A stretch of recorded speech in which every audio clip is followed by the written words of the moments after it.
Hello everyone, I'm Brian. Today I'm reacting to what does it mean to be a Brahmachari? Brahmachari, Sadhguru. So I'm not sure what a Brahmachari is. I don't think I'm saying that right. I think it's supposed to be like, I think the longer word was Brahmacharya. Brahmacharya. Brahmachari. Anyways, let's go and get started. Succumb to this. On and on and on, the same things happen. Most people don't even realize. It's not lifetime to lifetime, that is also there. But within this life, you don't have to admit it in front of people. But I want you to sincerely look at this.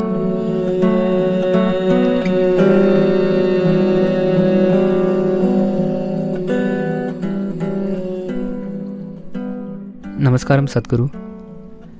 What does the path of Brahmacharya involve? How do I know whether I am capable of that? Brahmacharya means to be like the breeze. That is, you don't stick to anything. It's going everywhere. We don't know where it's coming from right now. Just cross the oceans and come. Here it is. It just keeps going. Brahmacharya means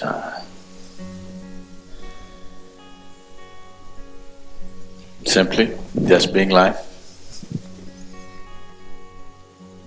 just to live the way you were born, alone.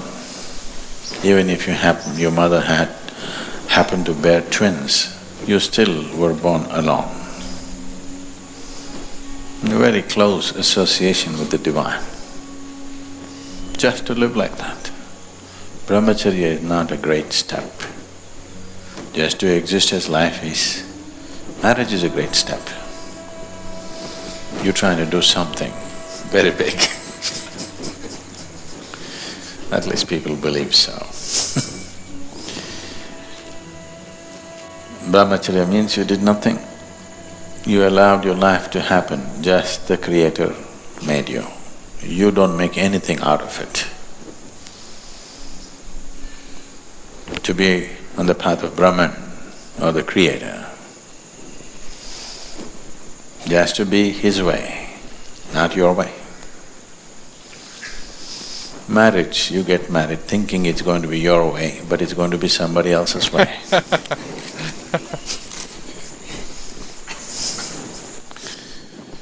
So Brahmacharya means just His way, the way He made you, just to be like that. No step. If you don't do anything, you're a Brahmachari. But there is sadhana, there is other disciplines. What is that about? That is just to help you to stay like that, because once you picked up material from this planet,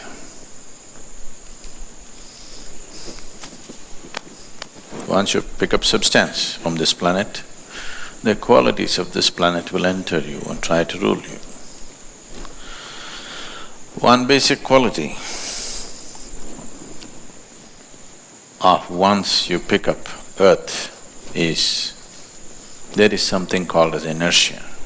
So, to be in the path of the divine means not to give in to the way of the earth. One thing is inertia, another thing is a compulsive movement. If you pick up a piece of this earth, you become like the earth. It tries to take you in circles. Cyclical movement is the basis of everything that you call as physical in the universe. The physical can exist only if it is cyclical. Brahmacharya means you don't want to succumb to the cyclical movement, because a Brahmachari has realized that the world can do without him, so he doesn't want to come back. See, cycle means if you move in a circle, however large the circle is, you come back, isn't it? Even if you're not invited. Yes or no? Once you're on a circular path, invariably you will come back. We don't know whether people want you or not. whether the world wants you or not, but you'll anyway come back because you're in a circle. So those who have realized that they're not really wanted around here, they want to be on a straight path, the path of the divine, not the planetary trajectory. So, to see that you do not succumb to the ways of the planet, because if you're identified with this, you are just a piece of the planet. Everything that you have is borrowed from this planet, and it will rule you from within. So one takes on to Brahmacharya instead of as a natural process, as a path, as a discipline, so that they don't get into cyclical motion of life. They don't want to succumb to this. On and on and on, the same things happen. So what does it involve? If you're very conscious, it involves nothing. Very simple. You wake up every day in the morning like you were born. You go to sleep like you would die. In between, whatever is useful to everybody you do, because you still not reached a place where you can exist without activity. You need to do something. The idea is that activity should be never about you. Because if the activity is about you, you will pile up entanglement. So you constantly do activity which is not about you. You do that much activity, when you go to bed, you don't have a moment, you fall like you're dead. When you wake up, before the birds get busy, rest will be taken care of by grace. Need not do too much because we invest a certain amount of energy to manufacture a brahmachari. Actually, it shouldn't be necessary. I'm listening to what I say. I really have no comment because I'm not completely quite understanding. Is basically what I'm understanding so far is to be one is to do nothing. Not to be stuck in a cyclical motion, but in a straight motion. Not to be stuck with the planet or attached to the planet, because if you get attached, you become, well, you're attached to the planet and not detached. So I'm wondering if what is essentially trying to say here, and I guess simpler terms, is don't get attached to things.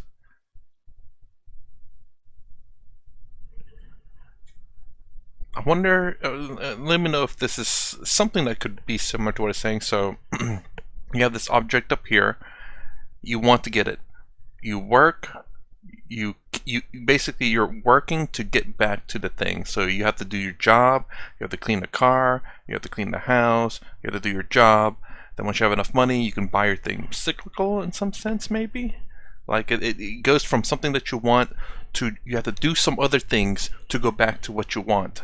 Because you can't buy what you want, so you have to go and work to get something and to go back and get what you want. That could potentially be one explanation, but not the simplest explanation, but it could help some people if it's correct. But other than that, I mean, that's as far as I got so far. If they simply didn't do anything, they would be there. But the ways of the earth rule from within, because after all, you can't keep your body down. It has memory, it's a huge karmic pile. So it has its tendencies. To go beyond these tendencies, which are not natural to your being, but it is like… because this vehicle tends to go like this. Suppose you are driving a car and it has a little alignment problem, it keeps pulling like that. You have to straighten it, otherwise it'll go. This is just like that. This has an alignment problem. It always wants to go like this. Once it bends, it's just a question of time before it completes the circle.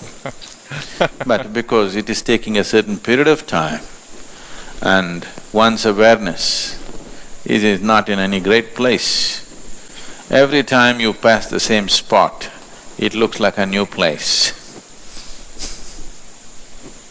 It will. If you sat here in the afternoon, the same place where you're sitting, the whole place would look different if it's sunny and in a different way. Now you sit, it looks different. Come at 12 in the night and sit down, it looks different. So you think you come to a different place every time. But no, it's just a question of time, season and short memory. Because of a certain mathematic involved in the movement of the planet, generally your cycles are little over 12 years. Same spot you keep hitting. Most people don't even realize. It's not lifetime to lifetime, that is also there. But within this life, every 12.5 years you're going through a cycle. Most people never even notice it, that the same things are happening. Most people. 99.9% of the people don't notice. Very few people notice the same situations, and both physiological, psychological and outside situations, similar things are coming by. If you're little hyper, it will come every 6 years. If you're little more hyper, it'll come every 3 years. Much more hyper, it'll come once in 18 months. Much more hyper, it'll come once in 3 months. If it comes below 3 months, you shouldn't be here, you should be in a mental asylum. Yes. If your cycles are less than 3 months, for sure, you're dangerous for yourself and everybody around you. You should be in an asylum. Because your cycles are so short, you will become volatile, dangerously volatile. So, whether you're doing a 12-year cycle or you're doing a 3-month cycle, it's just the difference is only question of percentages of madness, isn't it? If you're doing 3-month, everybody can see that you're mad. If you're doing 12-year cycles, people don't make out, but you know. If you're sincere, you know you're crazy.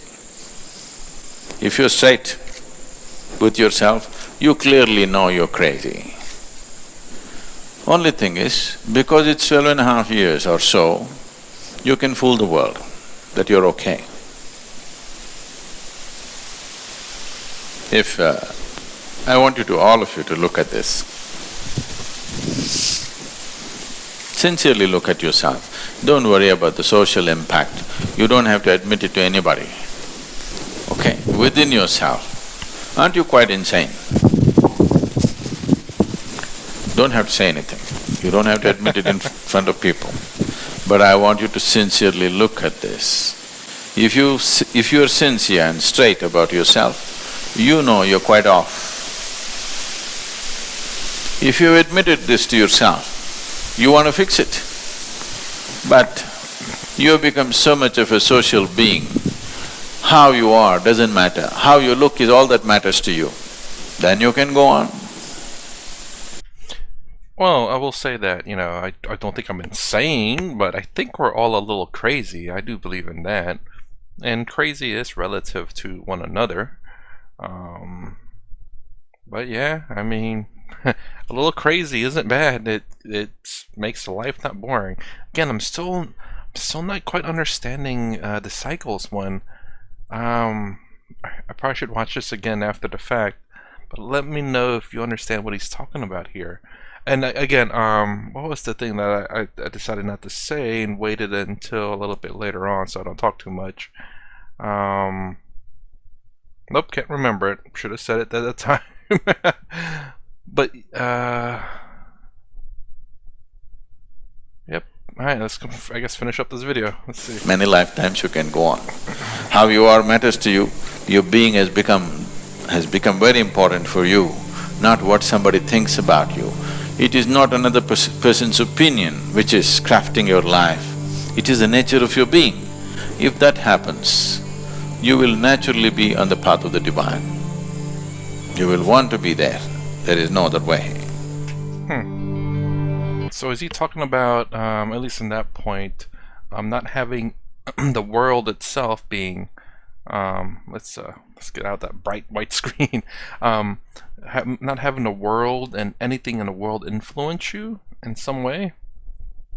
Or if there's an influence, that you'll, again, that little point, there's an influence, the changes that you want to make, and then you circle back around to see if that influence no longer influence you. So, you know, someone says you're ugly, and he's like, oh, well, I gotta work out and do makeup or whatever, and come back around. It's like, oh, now I'm not ugly anymore, or something like that. Like that initial part does something to you. You go out and do whatever's needed to fix it, and then to come back around to see if that solves the problem, where you become, in a sense, stuck with the worldview. The cyclical motion of trying to, I guess, trying to please the external world in some sense, and perhaps even your own worldly desires, as opposed to just living life. That's the thing that I want to say. Just living life, not worried about external things, being yourself, and not tying yourself down to, again, external things of the world, whether that be, you know, just materialistic things or people in general. That's something you said about alone. It's kind of a I guess a scary thing, because humans are social creatures. End of video, me talking now. So humans are social creatures, and we generally do not want to be alone. And I think, I agree with that, is the fact that obviously we shouldn't be alone, but I think people should be able to be alone, as in they need to be okay with themselves being alone. If you cannot be alone and you always have to be with someone, there you may want to look inwards to see why is there's that need to be with someone. And I think that's, again, part of a potential psychological issue, I think. And again, a lot of this, meditation, Advaita Vedanta itself will help fix. I don't know if Bhakti would do it though. Well, it actually will, because it's pure devotion to God, love to God, and not to anyone else. So there's no attachment to anyone other than God. So you'd be okay with being alone or with a group of people. Karma yoga, actions and thoughts. Jnana, it's okay to be alone. Raja, definitely have to be alone, otherwise you're going to be distracted.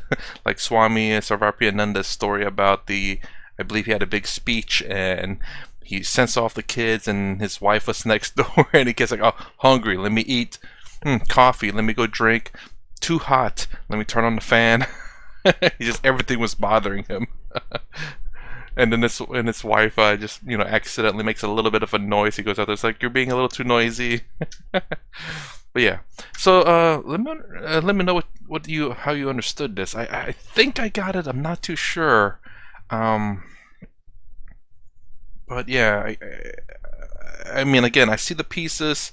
Don't know if they're right. I think I'm in the ballpark, but not sure. Anyways, that's my reaction to what does it mean to be a Brahmachari. Sadhguru, if you like my content, please consider subscribing. Thumbs up, thumbs down below. Thanks for watching. I'll see you in the next vid.